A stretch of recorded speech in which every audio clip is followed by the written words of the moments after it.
Alright, this is the first video on Mussolini and Fascist Italy. This video in particular is on the era known as Liberal Italy, which lasted from 1870 to 1923. Between 1861 and 1870, Italy became a unified nation-state for the first time since the Roman Empire in a movement known as the Risorgimento.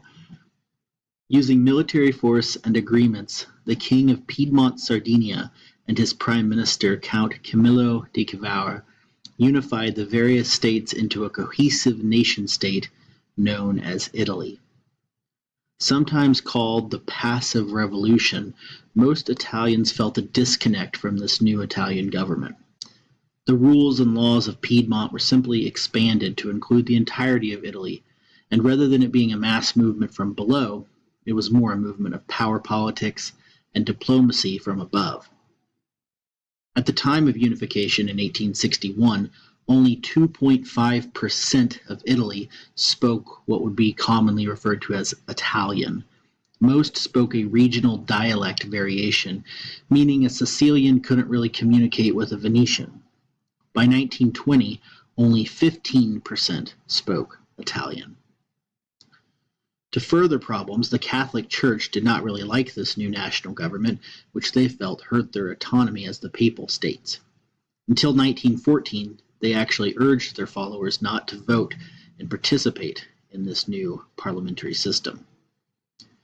The era from 1870 to 1923 is known as Liberal Italy, due to it being a liberal democracy based in the ideals of Enlightenment-style democracy. Socially, Italy was much poorer and less industrialized than most of Europe. From 1850 to 1900, industrialization would come to Italy unevenly and lead to massive social change. The problems of industrialization came with it: low wages, bad conditions, overpopulation, and slums. Southern Italy was much more agricultural still, and is to this day, and felt a disconnect from the north, leading many Italians to begin immigrating to America at this time as a result of the industrialization push, among other things. Until 1912, voting was based on age, land ownership, and education, which meant only 500,000 of a population of 28 million could actually vote. After 1912, the new suffrage laws expanded voting rights, but this meant new political parties. The working class moved towards socialism and anarchism, which argued for drastic social change in response to industrialization.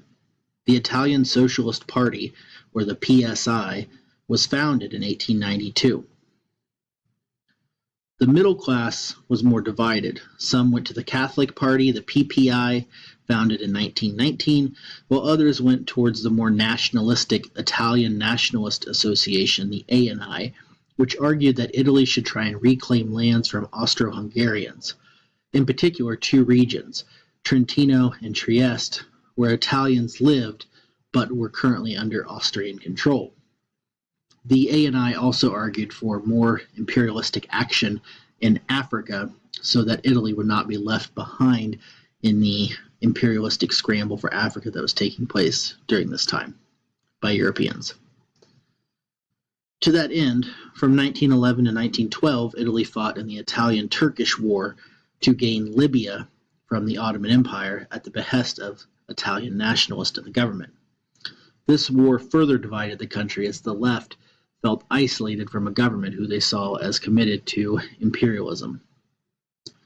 Other than Libya, which they did get from the Ottoman Empire at the end of that war, Italy had been largely left behind in the imperialistic race in Africa, only claiming Eritrea in 1885 and Somaliland in 1889. They're the yellow on the map.